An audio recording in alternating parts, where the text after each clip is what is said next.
After being at war for almost 3 years over a border dispute, relations between Ethiopia and Eritrea have remained sour. Now, Ethiopia's new Prime Minister, Haile Desalegn, says he's willing to talk to the Eritrean President, Isaias Afewerki, on the prospect of finding lasting peace between the neighboring countries. CCTV's Jerome Chala tells us more.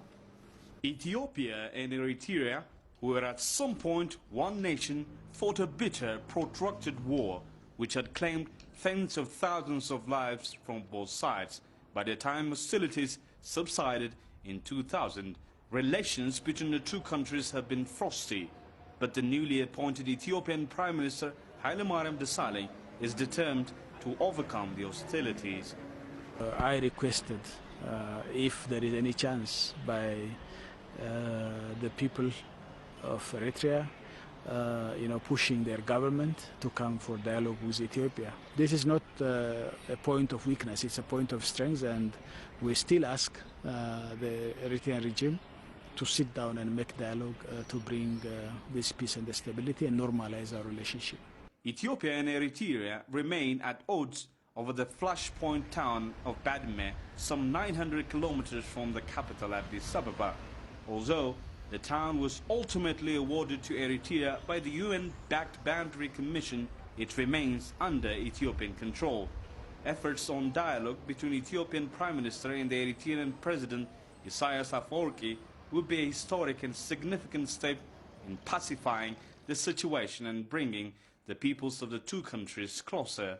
Our immediate neighbor, of course, our cousins, much more than anyone else in the Horn of Africa, are Eritreans. And with the people of Eritrea, there is no problem at all. There is a difference in policy between our two governments. And the Eritrean government policy to destabilize the region, we always say that it's incorrect. Haile Desalegn took office after longtime ruler Meles Zenawi died in August. He says, in reaching out to Asmara, he is simply following his predecessor's footsteps. Our foreign and national security policy puts our neighboring countries #1. So if you don't have peace and stability in neighborhood, it means the likelihood of the spillover effect to Ethiopia will be huge. So we say that we either sink or swim together.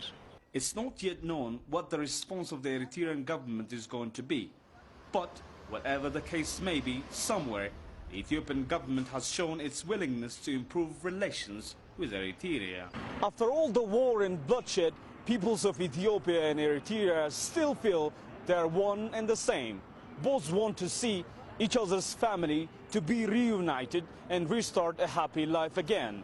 Yet, all of this happen if political willingness and courage is there to call the brow of.